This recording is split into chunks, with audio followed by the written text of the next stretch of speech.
ఇక్కడ ఉన్న ప్రజలందరూ ఇక్కడ వైద్య సేవలు వినియోగించు ప్రైవేటు రవాణా కార్మికుల సమస్యలు పరిష్కరించాలని కోరుతూ హైదరాబాద్ దోమలగూడలోని ఇందిరా పార్కు ధర్నా చౌక్లో Telangana auto private transport union JAC ఆధ్వర్యంలో భారీ ధర్నా నిర్వహించారు. ఈ సందర్భంగా భారతీయ ప్రైవేటు ట్రాన్స్పోర్టు మజ్దూర్ మహాసంఘ జాతీయ ప్రధాన కార్యదర్శి రవిశంకర్ మాట్లాడారు. రాష్ట్ర ప్రభుత్వం డ్రైవర్లకు ఇస్తామన్న హామీ ఏమైందని, సంక్షేమ బోర్డు ఏమైందని ప్రశ్నించారు. ఆటో ప్రైవేటు ట్రాన్స్పోర్ట్ రంగం డ్రైవర్ల సమస్యలపై డిసెంబర్ మొదటి వారంలోగా చర్చలకు ఆహ్వానించాలని, లేని పక్షంలో ముఖ్యమంత్రి ఇల్లును ఆటో రంగానికి సంబంధించిన కుటుంబ సభ్యులతో కలిసి ముట్టడిస్తామని హెచ్చరించారు.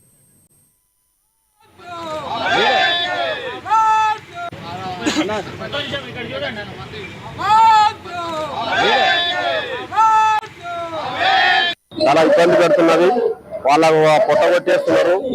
ఇంకో విషయం, డీసీఎం డ్రైవర్లకు ఒకటే చాలన్ రావాలి, గ్రేటర్ హైదరాబాద్ లోపల ఒకటే చాలన్ రావాలి.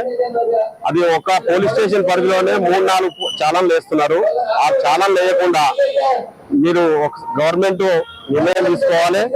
పార్కింగ్ స్థలాలు లేవు, డీసీఎంలకు పార్కింగ్ స్థలాలు లేవు, పార్కింగ్ స్థలాలు కేటాయించాలి. మాకు నేషనల్ హైవేల మీద కూడా మాకు అన్ని హైవేలు బైపాస్ లేని, మాకు హాస్పిటల్ లేదు, ఒక హాస్పిటల్ కావాలి, మాకు రెస్ట్ రూమ్లు కావాలి. నేషనల్ హైవేల మీద చాలాన్లు రాయకూడదు, పోలీసు వాళ్ళు చాలాన్లు రాస్తున్నారు.